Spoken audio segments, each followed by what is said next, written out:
The whiskey glass missed her face by 2 inches and shattered against the doorframe before she had even set her bag down. "Get out," Emil Draven snarled from his wheelchair, his dark eyes carrying nothing that resembled pain and everything that resembled hatred. He had spent 3 months turning his own recovery into a war zone, driving off 4 nurses and a physical therapist who quit inside 40 minutes, and he expected this one, plus size, unhurried, staring back at him without flinching, to be gone before lunch, like all the others. He had no idea that the woman bending down to pick up his broken glass was about to become the only person alive who could save him from his own family. This is the story of a nurse nobody else would touch, a boss who mistook her kindness for weakness, and the 4 words that changed both of their lives forever. We post a story like this every single day, so subscribe and never miss one. There was a particular kind of quiet that came over a room right before someone tried to break you. And Bertie Callahan had been living inside that quiet for most of her adult life. She was 31 years old, 240 pounds, 5'7", and beautifully unbothered by any of it. A woman who had spent 3 years working the night shift in a locked psychiatric ward in Chicago before 2 more years in trauma intake at a hospital on the South Side, where she had talked grown men back from the edge of themselves using nothing but her voice and the particular steadiness she carried in her hands. She had been warned about this assignment 3 separate times. The staffing coordinator at Cornerstone Private Nursing had left her 3 voicemails the night before, each one more frightened than the last. The first said only that the client was difficult. The second begged her to call back before accepting. The third, left near midnight, admitted that the last nurse had taken a full bedpan to the side of her skull and filed a police report the same night. Bertie listened to all 3 standing in her kitchen in Logan Square, one hand wrapped around a mug of chamomile tea. She did not call back. She finished her tea, rinsed the mug, and went to bed. Because a man throwing things was nothing new to a woman who had once talked a 280-pound veteran out of a psychotic episode using only patience and the sound of her own breathing.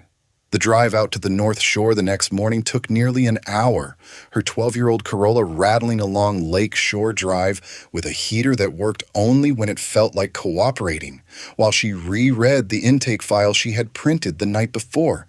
Emil Draven, 41, no prior medical conditions before what the paperwork sanitized into a single clinical word: the incident.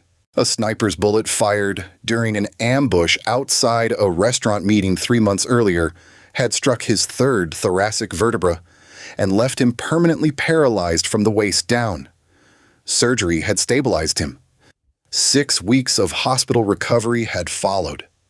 And then he had come home and started dismantling every single person sent to help him live in the body he had left.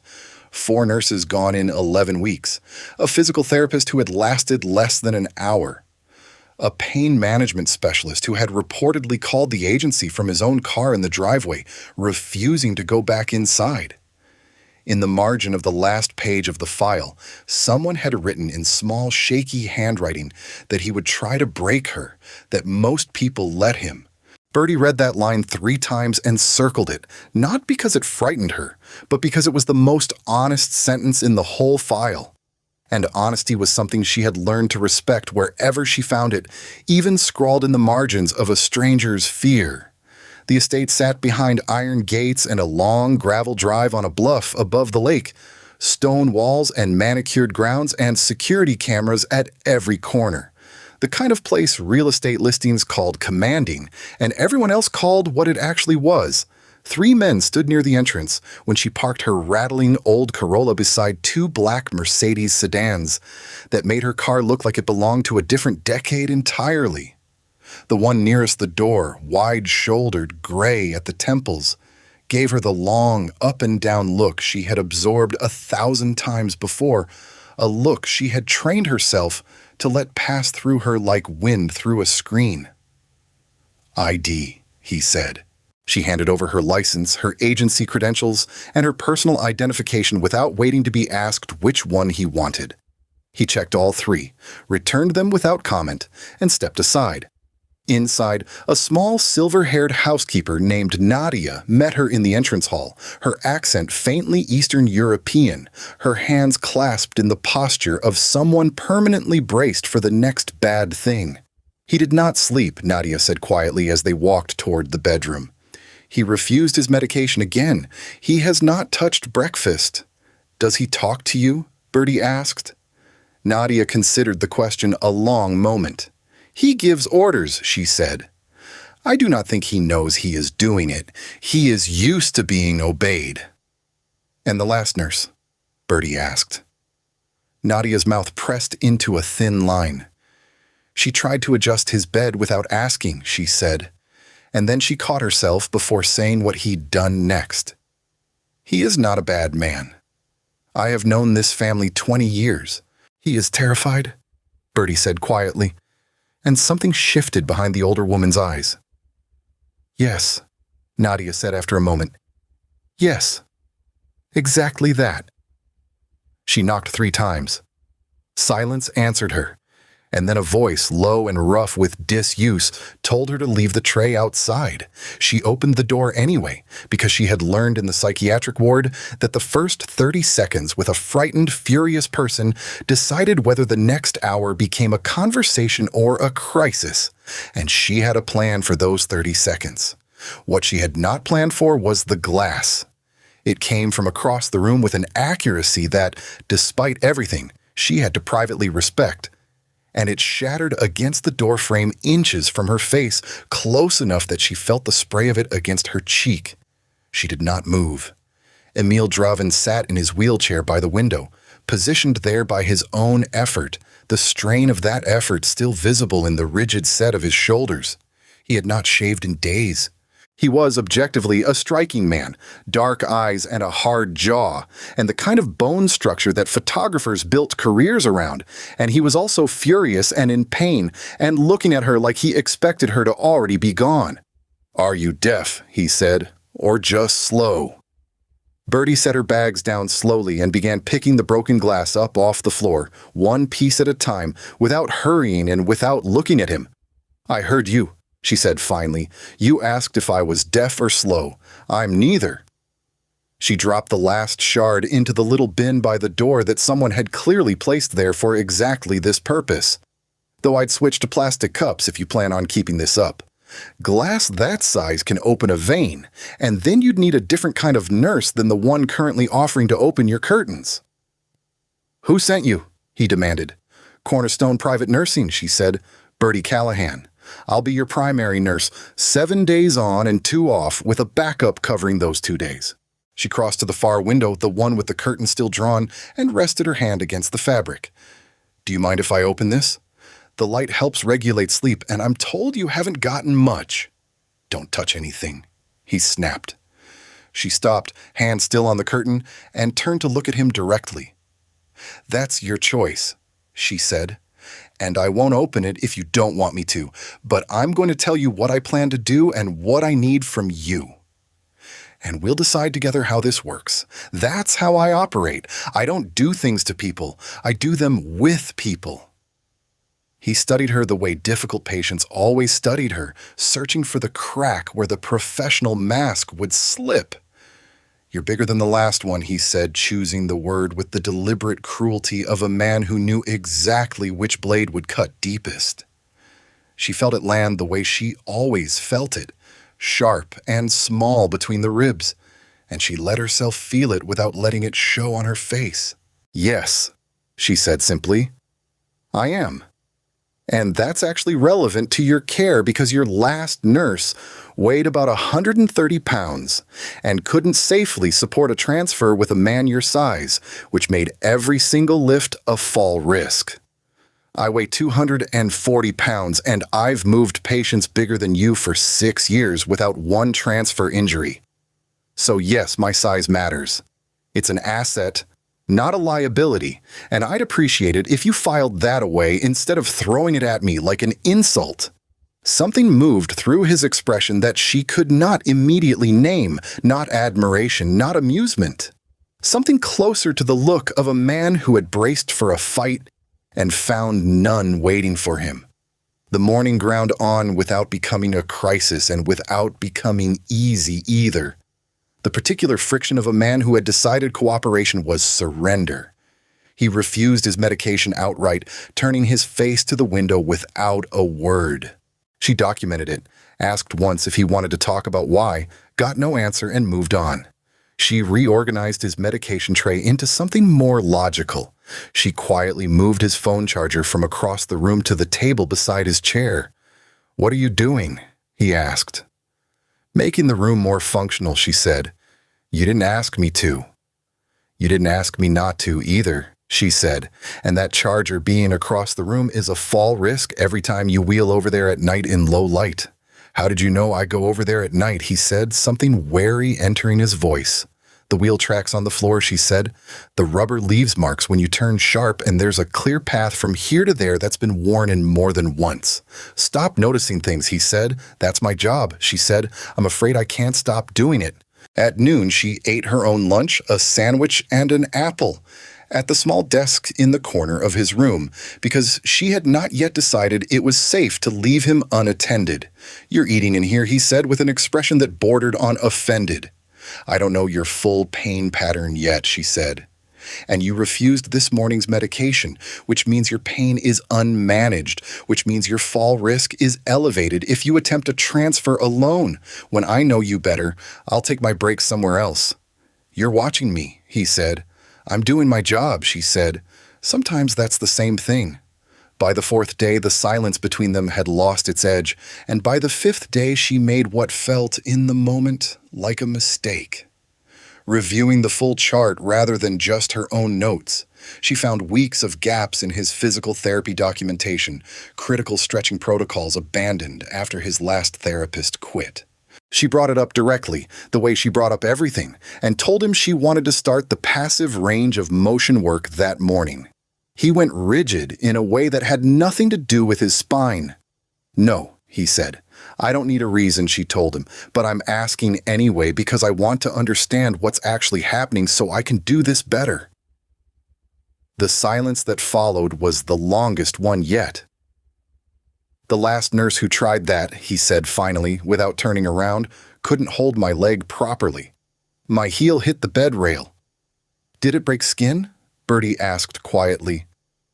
"No," he said. "Did she apologize?" A pause.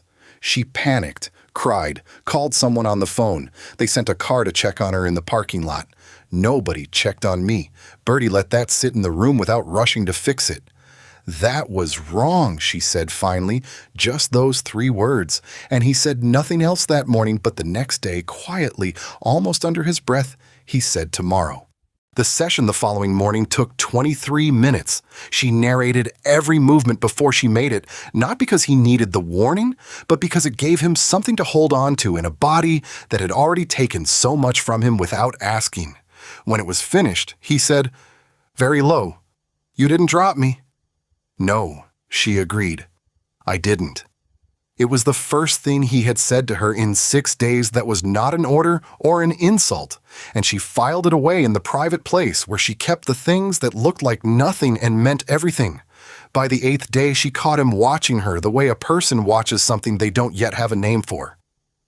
"You do that thing," he said, "where you move around like none of this bothers you." "It doesn't bother me," she said.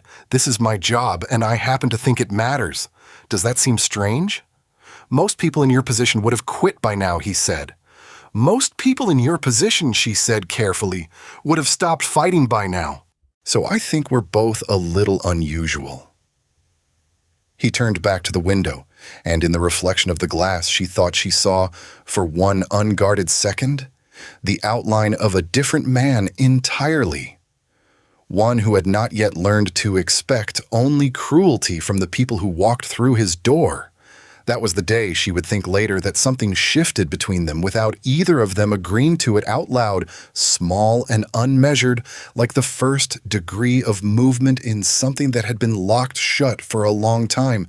The younger brother arrived on the 5th day at 2:30, loud voices in the hallway before the door opened without a knock.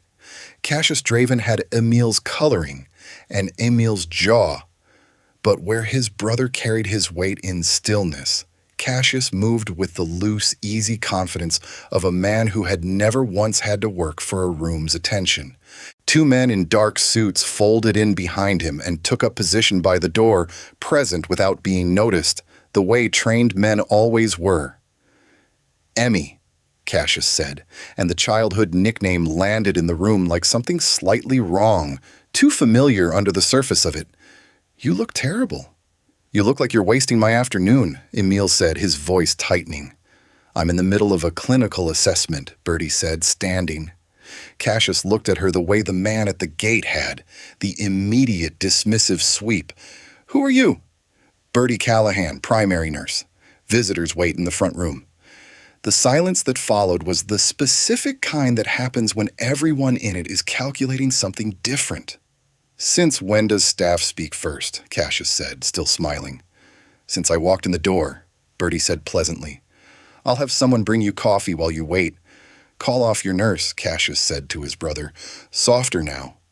Emil was quiet a long moment. "She stays," he said, in a voice that left no room for negotiation.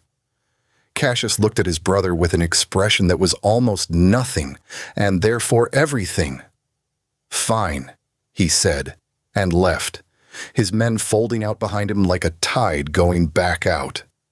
"You shouldn't have done that," Emil told her once the door closed. "He's not someone you want as an enemy." "I've worked a locked psychiatric ward with a 4-minute security response time," Bertie said. "I've talked men twice his size down from real violence with nothing but my voice. I'm not saying your brother doesn't concern me. I'm saying I've been concerned before, and I'm still here." Something crossed Emil's face that she had not seen there yet. Not warmth exactly, but a kind of looking. The look of a man who was genuinely seeing something and was surprised by what he found. The days accumulated into something that resembled distantly a rhythm. He still refused things some mornings and shut down completely on his worst pain days. He still aimed cruelty at her sometimes, comments about her body and her career and the fundamental absurdity of her presence in his life. And she let those pass through her the way cold water runs over open hands, feeling every drop without holding on to any of it. What she noticed more now was the way he watched her work, not with hostility, but with something careful. The curiosity of a man who had not encountered kindness without a hidden price in a very long time, and didn't yet trust it not to be a trick. On the 11th day, a young physical therapist named Theo made the mistake every new provider eventually made, promising Emil how amazed he would be by his own progress. And Emil went somewhere far away and tightly sealed behind his open eyes, the particular shutdown Bertie recognized from the psychiatric ward, the collapse that happened when a fragile hope got handled carelessly rather than broken outright, which was somehow worse. After Theo left, Emil sat turned toward the wall for a long time. "When I was 19, he said finally, his voice stripped of its usual armor, "My father took me to a meeting in an old place on Taylor Street, red tablecloths, to introduce me to the men I'd be working beside for the rest of my life. I walked into that room knowing exactly who I was." He paused. "I have not felt that way since March." 12 weeks and 4 days, he said when she asked how long. "You're counting," she said. "I'm aware of how long it's been," he said. "Can I tell you something?" she asked. "Not as your nurse, just as a person." He looked at her a long moment. "Go ahead." "The man who walked into that restaurant knew who he was because of what his body could do," she said. "And that version of knowing yourself is real, but it's also the most fragile kind, because bodies change. Everybody's does.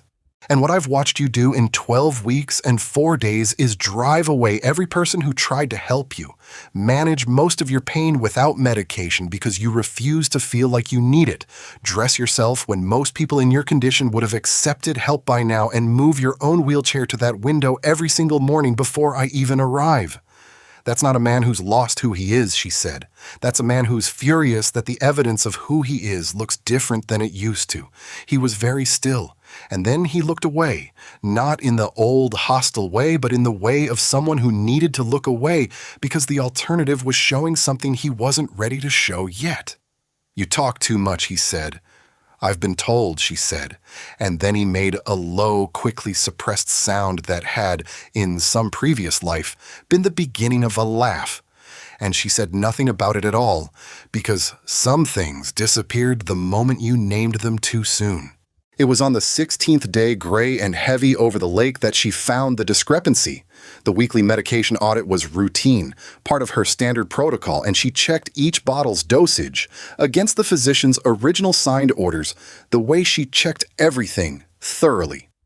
One of his nerve pain medications was dosed slightly higher than what had been prescribed, small. The kind of small that was easy to miss unless you were reading the actual numbers instead of checking boxes. Her first instinct was pharmacy error, common enough, nothing sinister. And then she remembered a note buried in the intake file about a change in compounding pharmacy 3 weeks before she'd arrived. Something she had filed as routine administrative noise. She thought about that note differently now. She thought about Cassius calling every 3 days like clockwork. She thought about the small, imperceptible decline she had been charting without naming it. Elevated afternoon blood pressure, a quality to his sleep that read as chemically induced rather than earned. She stood very still in the corner of the room while Emil read across from her, unaware, and something cold moved through her chest. She wrote a clinical notation. Medication discrepancy identified. Hold pending physician verification. Slipped the bottle into her bag where she could control exactly what happened to it, and said nothing to him at all. If she was wrong, she didn't want to frighten him. If she was right, she needed to be certain before she moved, because the most dangerous moment in a crisis was never the discovery. It was telling someone before you were sure enough to protect them from what came next. If she's already got your heart, subscribe and stay with her a while longer. She drove home to Logan Square that night and spread her notes across her kitchen table. And by midnight, the shape of it was clear enough that her hands were not entirely steady closing the laptop. By 1 in the morning, she had a plan. She would say nothing. She would watch. She would gather everything quietly and build a record too clean to argue with. Because Emil Draven had spent 16 days proving he was a man worth fighting for, and Bertie Callahan had never once in her life walked away from a fight that mattered. The following days demanded a precision that suited her exactly. Every morning she swapped in the correct dosage from a bottle she quietly had expedited, told him only that the pharmacy had sent a refill, which was technically, carefully true. She contacted the prescribing physician's office through official channels, framed everything as a routine audit, kept her language flat and administrative, gave nothing away. The pharmacy records arrived on the 23rd day, forwarded to her personal account, and she read them sitting in her car in the estate's parking area before her shift began. 3 separate dosage increases over 6 weeks, each one signed off by a physician license number that did not match the original prescribing record, each one small enough to survive a cursory review. Together forming an arc that would, over another 3 months, produce a cardiovascular event that looked exactly like what everyone already expected. A man broken by a bullet, slowly failing from the weight of everything it had taken. She sat in her car and breathed, and then she sent the documentation to her own secure account and to a medical ethics attorney whose number had been sitting in her drafts folder for 4 days, waiting for her to be certain enough to send it. She told him everything that afternoon after Theo left, laid it out the way she laid out any clinical case methodically, without editorial, the discrepancy, the dosage arc, the mismatched license, the projected outcome if nothing changed. He listened without interrupting once, the same dangerous stillness he brought to everything. "How long have you known?" he asked when she finished. "I suspected on day 16, she said. "I confirmed it last night, and I needed the full picture before I told you anything undeniable." "Cassius," he said. Not a question. She neither confirmed nor denied it, and his silence told her he already knew the answer. How long would it have taken? He asked. 3 months, she said. Maybe 4. I need to make a call, he said. You should leave the room. I should stay, she said. If you're about to do what I think you're about to do, you need a witness with a full outside record of everything I just showed you. That protects you as much as it protects me. He looked at her for a long moment. You've thought all of this through, he said.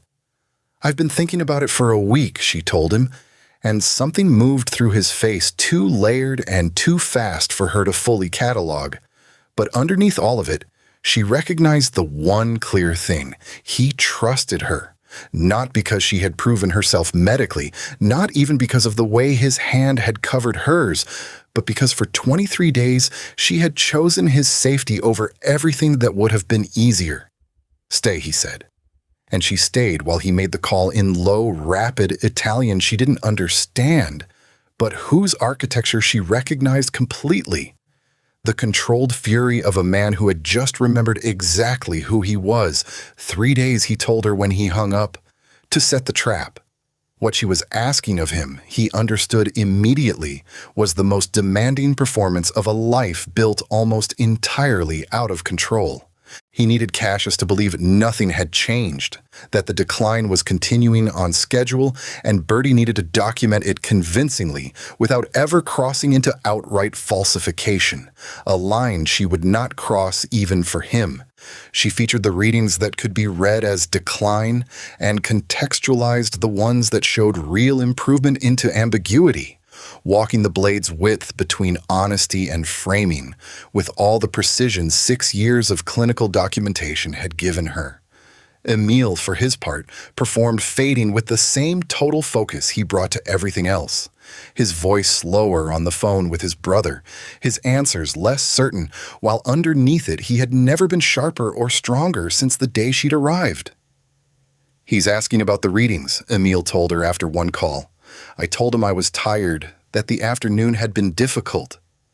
His eyes were perfectly clear as he said it.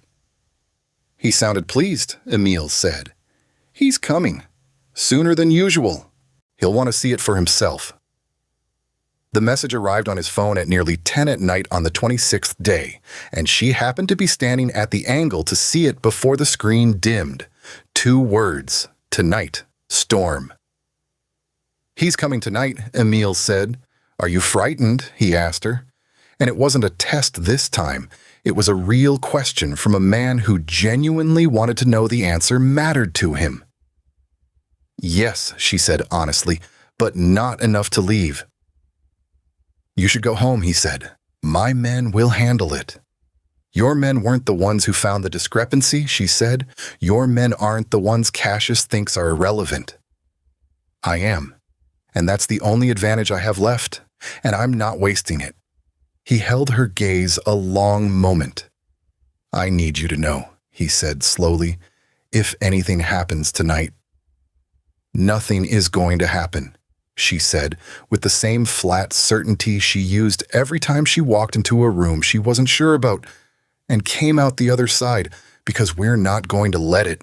The storm rolled in off the lake fast and hard, rain slamming the windows in unbroken sheets that made the world outside feel very far away.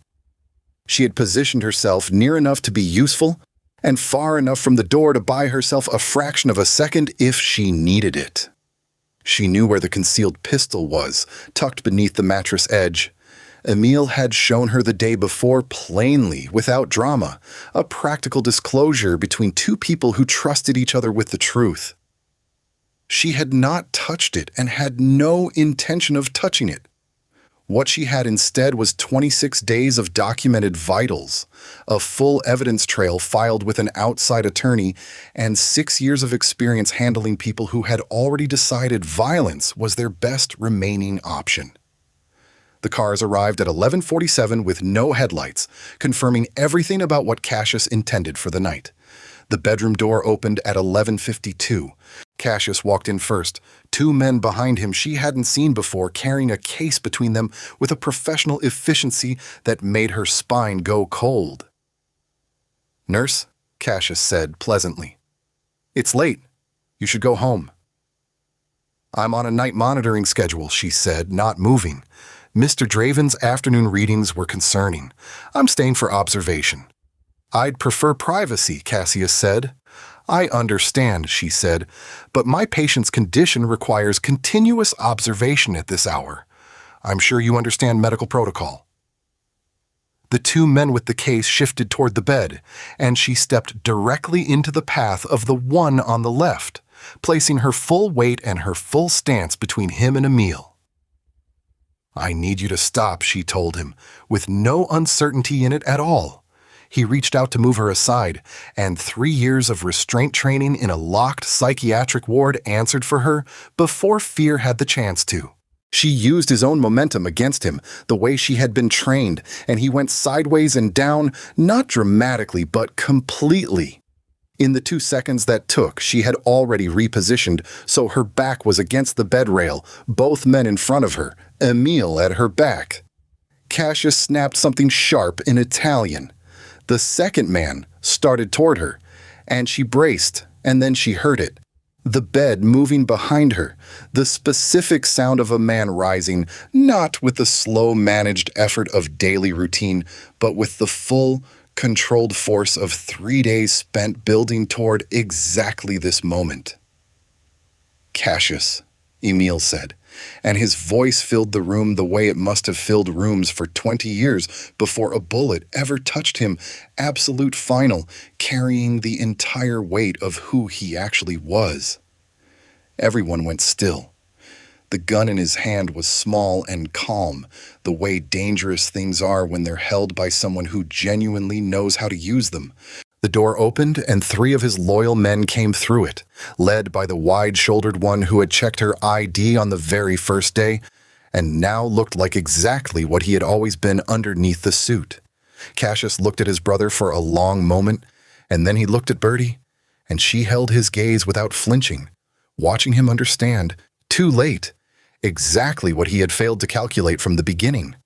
Not a nurse, not furniture, not staff. The person who had been in that room every single day. The one who noticed. The one who stayed. Cassius Draven was removed from the estate at 19 minutes past midnight. By 12:23, the room was empty except for the 2 of them, rain still hammering the glass, and Emil caught her hand as she reached to check the bruising on his arm, not to stop her, just to hold it, just to confirm it was real. "Are you hurt?" he asked. "No," she said. "You?" "No," he said. She checked his arm anyway, and he let her. "It's over," he said. "The immediate part," she said carefully.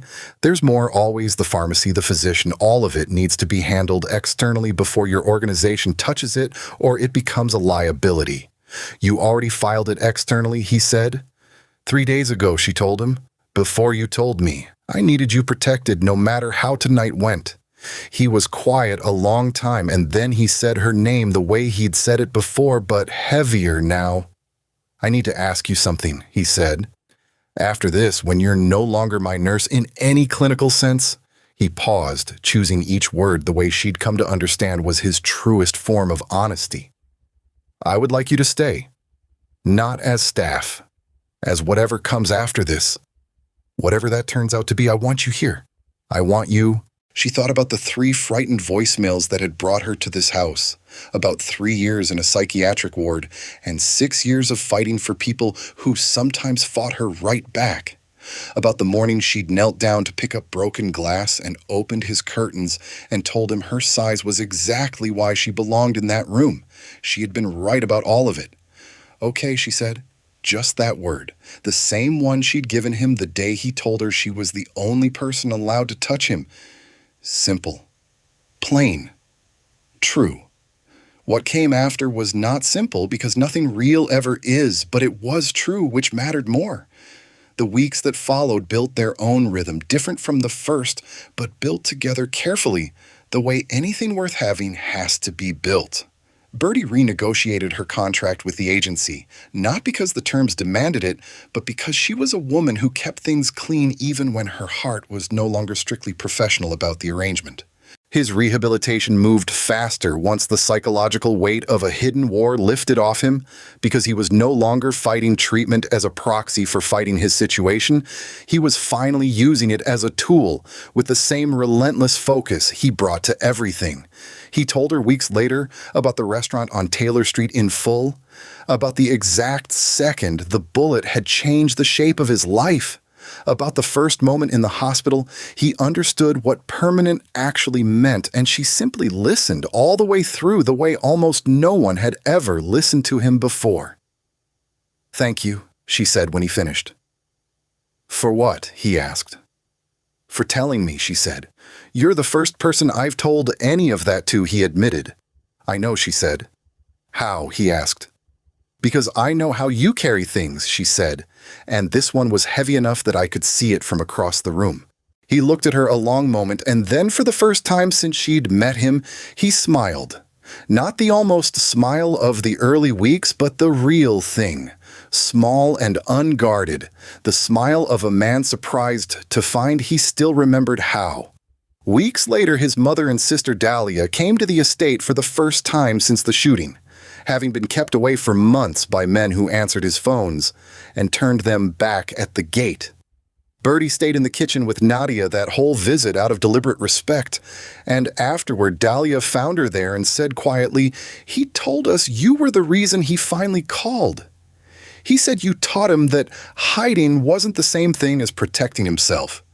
"He did the work," Bertie said. "I just stayed in the room." Dahlia shook her head. "You stayed in the room," she repeated, like she understood exactly what that had cost and exactly what it had built. That's exactly right. By the following spring, holdings that had once existed only to launder violence into respectability had been converted, at Emil's direction, into something entirely different. The Draven Foundation for Spinal Rehabilitation, its medical program designed from the ground up by the one person he trusted to build something that actually worked, instead of something that only looked like it did on paper. He asked her to run it before she asked for the job. She'd have to negotiate her own salary, he told her. "I'm told she drives a hard bargain," she said. "She drives a 12-year-old Corolla," he said, "but yes, apparently she negotiates." 14 patients came through the first cohort, referred through a hospital network she had spent 6 weeks building by hand, and Emil stood quietly at the side of the room during the opening session and watched every minute of it. "What you built here," he told her afterward, "is what you've been doing since the day you walked into my room with a bag over each shoulder and picked up broken glass instead of running. Walking into rooms where people have given up on anything good happening and staying until they remember how to want it again. That's what you did with me." "You did the work," she said again. He shook his head. "You stayed in the room," he said, and this time, both of them understood exactly what it meant. His paralysis never changed. The wheelchair stayed. The war his brother had tried to wage against him from the inside left permanent scars on a family that would take years to fully repair, and Emil Draven never pretended otherwise because pretending had never been the thing that saved him. What saved him was a woman built exactly the way the world had spent her whole life telling her to apologize for, who had listened to 3 terrified voicemails and gone to bed anyway, who had walked into the one room in that entire estate that everyone else had already given up on and simply refused to leave. Real strength, she had told herself once, standing in the corner of his room on only the 8th day, was never measured in what a body could still do. It was measured in the willingness to stay present in the hardest room with the hardest truth, for as long as it took for something real to grow there. She had known that for years before she ever met him. In that house, in that storm, with that man.